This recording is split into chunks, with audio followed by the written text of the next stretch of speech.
একঘেয়েমি খাবার খেতে খেতে ভালো লাগছে না, তাহলে বন্ধুরা তৈরি করে নেন এই চিকেন ভর্তাটা বাকি মুরগির মাংসের ভর্তা। আজকে আমি তৈরি করে দেখাবো এক টুকরো মুরগির মাংস দিয়ে কিভাবে পুরো পরিবারের জন্য খুব সহজে ভর্তা তৈরি করা যায়। গরম গরম ভাত, রুটি, পরোটা, লুচি, পোলাওর সাথে খেতে হয় দারুণ মজার। চলে যাব প্রস্তুত প্রণালীতে। আমি এখানে নিয়েছি এক টুকরো বুকের মাংস, হাড় ছাড়া। আর মাংসটাকে কিন্তু আমি বেশ ঝুরি ঝুরি করে কেটে নিব। যতটা পারবেন ততটা ঝুরি ঝুরি করে কেটে নেবেন। তারপরে কিন্তু আমি এই মাংসটাকে শিলপাটায় বেটে নিব।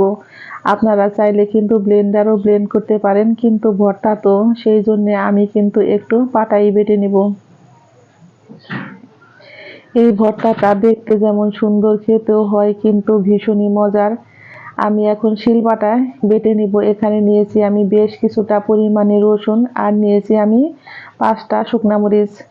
মরিচ আর রসুনটাকে কিন্তু বেটে আমি এখন মাংসগুলোকে এইভাবে মিহি করে বেটে নিব। আমি এখানে নিয়েছি বেশ কিছুটা পরিমাণে রসুন, নিয়েছি লাল শুকনো মরিচ, পেঁয়াজ, ধনিয়া পাতা কুচি, পেঁয়াজ কুচি। চলে যাব চুলায়। চুলায় আমি কড়াই বসিয়ে দিয়েছি আমি পরিমাণ মতো সরিষার তেল, শুকনো লঙ্কা, আর দিয়েছি বেশ কিছুটা পরিমাণে পেঁয়াজ কুচি। এখন আমি দিয়ে দিয়েছি 1/2 চামচ পরিমাণে লবণ, আর 1 চামচ পরিমাণে দিয়েছি আদা রসুন বাটা। এখন আমি দিয়ে দেব বেশ কিছুটা পরিমাণে আস্ত রসুন, আর দিয়েছি আমি বেশ কয়েকটা কাঁচামরিচ অর্ধেক করে ভেঙে। আপনারা ঝাল যেরকম খাবেন সেই রকম ভাবে কিন্তু দিতে পারেন। এইভাবে কিন্তু আমি পেঁয়াজটাকে বেশ ভালো করে ভেজে নিব। এখন আমি এর মধ্যে দিয়েছি 1/2 চা চামচ পরিমাণে হলুদের গুঁড়া। আমার এই ভর্তার রেসিপি যদি বন্ধুরা ভালো লেগে থাকে তাহলে একটা লাইক করবেন, কমেন্ট করবেন, এবং যারা আমার নতুন বন্ধু আছেন তারা আমাকে একটা সাবস্ক্রাইব করতে বলবেন না। আমার নতুন এবং পুরাতন সকল বন্ধুদের জানাই আমি অসংখ্য অসংখ্য ধন্যবাদ।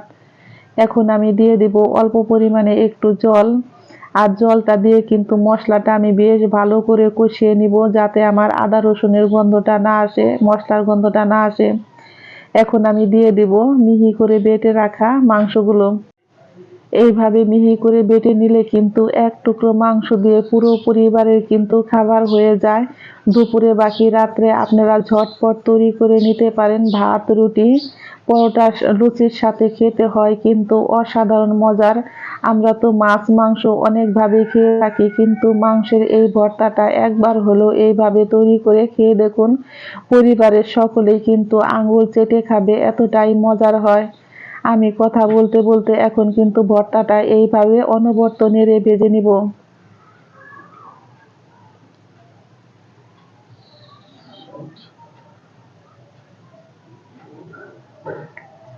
আমি বেশ ভালো করে ভেজে নিয়েছি। এখন দিয়ে দিব আমি অল্প পরিমাণে একটু জল।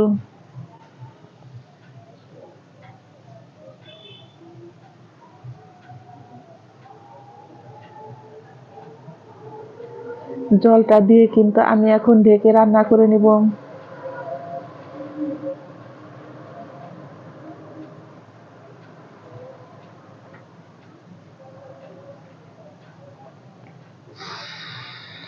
আমি 5-6 মিনিট এইভাবে ঢেকে রান্না করে নিয়েছি কিন্তু হাই হিটে। আর মাংসটা অবশ্যই দেখে বুঝতে পেরেছেন কতটা কিন্তু ফুলে উঠেছে। এক টুকরা মাংস দিয়ে এত মজার যে ভর্তা হয়, বন্ধুরা না দেখলে আপনারা কেউ বিশ্বাসই করবেন না। আর খেতেও হয়েছে অসাধারণ মজার। একবার হলো আপনারা বাড়িতে এইভাবে ট্রাই করবেন। আমি জানি একদিন খেলে কিন্তু আপনারা বারবার খেতে চাইবেন, এতটাই মজার হয়। এটা কিন্তু পোলাওর সাথে খেতেও হয় কিন্তু দারুণ মজার। অবশ্যই একদিন হলেও এই রেসিপিটা তৈরি করবেন। আমি এখন জলটা কিন্তু বেশ ভালো করে মাংস থেকে শুকিয়ে নিব। মাংস থেকে আমার জলটা শুকিয়ে গেছে। এখন আমি দিয়ে দিব কুচি করে রাখা ধনিয়া পাতা। ধনিয়া পাতা দিয়ে কিন্তু আমি একটু নেড়ে চেড়ে নামিয়ে নিব। ঝটপট তৈরি হয়ে গেল এক টুকরা মুরগির মাংস দিয়ে আমার ভর্তা। সকলেই ভালো থাকবেন, সুস্থ থাকবেন। আমি আবারও ফিরবো নতুন নতুন কোনো রেসিপি নিয়ে। আমার সকল ইউটিউব পরিবারের বন্ধুদের জানাই আমি অসংখ্য অসংখ্য ধন্যবাদ। এর মধ্যে আমি দিয়ে দিব 1 টুকরো লেবুর রস। অবশ্যই লেবুর রসটা ব্যবহার করবেন, দেখবেন যে ভর্তাটা খেতে হয় অসাধারণ মজার।